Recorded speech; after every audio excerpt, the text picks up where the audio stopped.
Welcome back. Today, what we're trying to discuss is industrial relations, and in this particular slide, what we're trying to discuss is unhealthy industrial relations, the vicious cycle of unhealthy industrial relations. Now, we have to understand that it is very important on the part of all the three participants, the employee, the employer, and the government, to ensure that the relationships between the various entities between among them is nice. अगर उनके बीच का relations ठीक नहीं होगा तो क्या होगा, misutilization of capital investment की, जो अगर मान लो एक फैक्ट्री सेटअप हुई है और उसके अंदर पे ठीक से काम नहीं होता है, then obviously that will result into misutilization of the capital. 100 crore में एक कंपनी सेटअप की है और 100 करोड़ पूरा का पूरा वेस्ट जा रहा है बिकॉज लोग ठीक से काम नहीं कर रहे हैं, उनके बीच में ही खुद में ही अनबन है, उनके बीच में झगड़े हैं, उनके बीच में विवाद है जो कि अभी तक सॉल्व नहीं हुआ है। अगर वो विवाद रहेगा तो जो कैपिटल इन्वेस्टमेंट किया है that will lead to non fulfilment of the targeted growth. तो जो कंपनी ने जो फिर टारगेट बनाया है, अगर इंडस्ट्रियल रिलेशन अच्छा नहीं है, अगर बीच के रिलेशंस अच्छे नहीं हैं, तो जो टारगेट जो कंपनी ने लिया है वो फुलफ़िल नहीं होगा। अगर टारगेट फुलफ़िल नहीं होगा तो लॉस इन प्रोडक्टिविटी होगी। जब लॉस इन प्रोडक्टिविटी होगी, जब टारगेट्स जो है मीट नहीं होंगे, तो कंपनी के पास इतने पैसे शायद नहीं हो, प्रॉफिट्स ना हो कि वो बोनसेस बांट सके, वो लोगों के वेलफेयर के लिए काम कर सके। ऐसा भी हो सकता है they may remove some of the employees, and removing of the employees will automatically, as a next step will result in unhealthy industrial relations. So it's a vicious cycle which is very important to understand, that no company would want to get into this vicious cycle. So it is important that they have good industrial relations, good relations between all these three entities. सबको एक दूसरे के साथ हाथ मिल के काम करना है, हाथ मिलाकर काम करना है।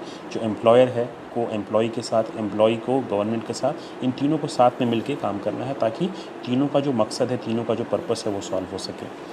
Now objectives of industrial relations क्या होते हैं, कि क्या पर्पस, ऑब्जेक्टिव्स क्या है इंडस्ट्रियल रिलेशंस के। पहला होता है कि जो ग्रीवेंस है, किसी को अगर एम्प्लॉय को किसी को इशू है, अगर किसी एम्प्लॉय को या एम्प्लॉयर को कोई प्रॉब्लम है, तो वो अपनी प्रॉब्लम्स को एक कॉमन टेबल पे लाके डिस्कस कर सकता है।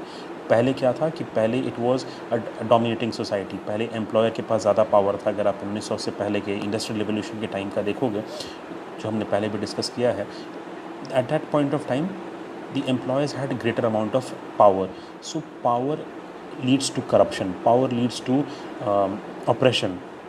तो एम्प्लॉयज़ के पास बहुत प्रॉब्लम्स थे। Employees were being made to work for a very long hour, for very women and children were employed. So all these grievances were not being handle. But आज के दिन में अगर किसी के पास कोई ग्रीवेंस है, ट्रेड यूनियन बनने के बाद, इंडस्ट्रियल रिलेशंस अच्छे होने के बाद, ये कॉन्सेप्ट आने के बाद, अगर आज के दिन में किसी के पास कोई ग्रीवेंस है, तो वो एक फोरम पे लेके जा सकता है, उसको एक प्लेटफॉर्म पे लेके जा सकता है और फिर उस प्रॉब्लम का सोल्यूशन निकाला जा सकता है। Second one is mental revolution. Objective क्या है इंडस्ट्रियल रिवोल्यूशन का? Mental revolution. मेंटल रिवोल्यूशन का मतलब ये है कि ये तीनों जो एंटिटीज़ हैं, ये समझें कि बहुत ज़रूरी है कि हम तीनों साथ में मिल के चलें। अगर तीनों साथ में मिल के चलते हैं, एक दूसरे के प्रॉब्लम्स को अगर हम प्रॉपरली तरीके से सॉल्व करते हैं और उसके बाद साथ में चलते हैं, तो फिर एक नए गोल की तरफ और एक नए सपने को हम अचीव कर सकते हैं। That is kind of a mental revolution. Now you would have heard कि 1+1 हम लोग 2 बोलते हैं, या 1+1 is also 11। So it is that kind of a concept कि if you have a good relation between each other, it can result in greater productivity on an overall. Employees की जो rights हैं उसको प्रोटेक्शन भी एक objective होता है industrial relations का। बहुत बार ये देखा गया है, जैसे हमने पहले भी डिस्कस किया 2 मिनट पहले हैंडलिंग ग्रीवेंस में, कि पहले बात अलग थी, पहले बहुत ज़्यादा ऑपरेशन था, पहले बहुत ज़्यादा प्रॉब्लम्स थे एम्प्लॉयज़ को। अब उन एम्प्लॉयज़ के पास में उनको राइट्स एंड प्रिविलेजेस उनके पता नहीं होते थे। But in today's date the employees have greater understanding of, because अब सब कनेक्टेड हैं एक दूसरे के साथ में। बहुत सारे ट्रेड यूनियंस हैं, बहुत सारा नॉलेज शेयरिंग होता है कि दूसरी कंपनीज बेस्ट प्रैक्टिसेस क्या फॉलो कर रही हैं। तो basis of that the employees rights are being protected in a better way because of industrial relations. Contract का इंटरप्रिटेशन, जब भी कोई एम्प्लॉयर के साथ में जॉब ज्वाइन करता है तो उसको एक कॉन्ट्रैक्ट साइन करना पड़ता है of the terms and conditions and various things which are required in the particular contract. तो that contracts earlier was totally favouring the employers. वो टोटली एम्प्लॉयर सेंट्रिक होता था, एम्प्लॉई सेंट्रिक नहीं होता था, जहाँ पर कि आपको जॉब से कब निकाल देंगे, कोई रीज़न नहीं बताएंगे, किसी भी तरीके से आपको हरास करेंगे। मतलब एक पॉलिटिकली करेक्ट स्टेटमेंट के थ्रू से, तो those things were possible. But आज के दिन में those things are not possible because अभी राइट्स लोगों को पता है, अपना प्रिविलेजेस पता है, तो वो कॉन्ट्रैक्ट जो है वो अच्छे से समझने में आसानी होती है। अब कॉन्ट्रैक्ट जो है एम्प्लॉय फ्रेंडली बनते हैं, that is the understanding over here. Boosting the moral,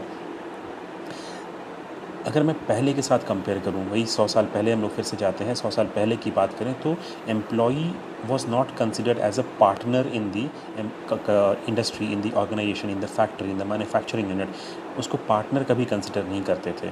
लेकिन बिकॉज अभी लोगों को ये समझ आ रही है, अभी लोगों को, इंडस्ट्री को ये समझ आ रही है, अभी गवर्नमेंट को ये समझ आ रही है कि अगर हम दोनों साथ में मिलकर काम करेंगे तो ही हम अच्छा प्रोडक्शन कर पाएंगे। उससे क्या हो रहा है कि एम्प्लॉयर अभी एम्प्लॉई को पार्टनर के जैसे ट्रीट करता है, वर्कर को एक पार्टनर के जैसे ट्रीट करता है कि अगर आप काम करोगे तो ही हम अपने टारगेट्स को अचीव कर पाएंगे। इस कारण से what is happening, the moral of the worker is improving, the worker is having more confidence in his employer and he is giving his 100% क्योंकि उसका मोरल हाई है। Second last is collective bargaining. Collective bargaining का मतलब ये होता है कि जैसे हम लोग हिंदी में कहते हैं अकेला चना भाड़ नहीं फोड़ सकता। Individually when people are not in a group, people are not in a gang, people are not in a particular formation, it is very difficult for them to fight for their rights. एक individual अगर जाके एक बड़े से इंसान के साथ में, एक बड़े से एंटिटी के साथ में अगर लड़ना चाहे तो वो पॉसिबल नहीं होता है। लेकिन अगेन अगर वो 10 लोगों के साथ जाता है, अगर वो 20 लोगों के साथ जाता है, अगर उसके पीछे में 100 लोग खड़े हैं, ऑब्वियसली उसकी बातों को लोग अच्छे से सुनेंगे, ऑब्वियसली उसकी बातों को एम्प्लॉयर अच्छे से सुनेगा, गवर्नमेंट अच्छे से सुनेगा। जब उसके पास एक टीम हो पीछे जो उसके लिए खड़ी हो, जो उसके साथ में बुरे वक्त में, प्रॉब्लम्स में, ग्रीवेंस में, जो हमने डिस्कस किया पॉइंट नंबर 1 में, अगर कोई ग्रीवेंस है वो अकेले जाएगा लड़ने के लिए, people will not listen to him.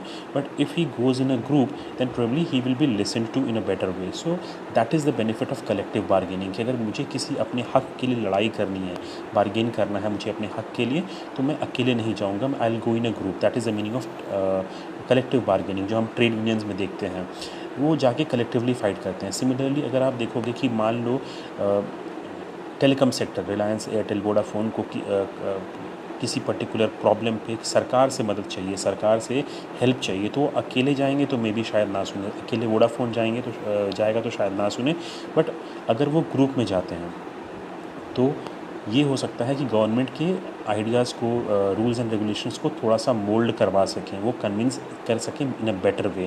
Because अभी गवर्नमेंट को भी लगेगा कि लोग टीम में आए हैं, मेरा इमेज ख़राब होगा, हमारी इमेज ख़राब होगी, हमारा जो पर्पस है वो सॉल्व नहीं होगा, तो they will be in a better mental frame of mind to help these entities, these companies. तो it works for both the employer and the employees, collective bargaining. और the last one is increasing productivity. ये सारा कुछ करने के बाद जब भी ग्रीवेंसेस नहीं होंगे, जब भी मेंटल रिवोल्यूशन होगा, एम्प्लॉयज़ के राइट्स को हम अच्छे से ध्यान देंगे, कॉन्ट्रैक्ट्स अच्छे बनेंगे, जब वर्कर का मोरल बूस्टेड रहेगा, जब वो साथ में जाके अपनी बार्गेनिंग के लिए, अपने अपने हकों के लिए लड़ाई कर पाएंगे, तो आपको क्या लगता है क्या होना चाहिए? Obviously there will be increase in the production and productivity. Moving on, importance of industrial relations.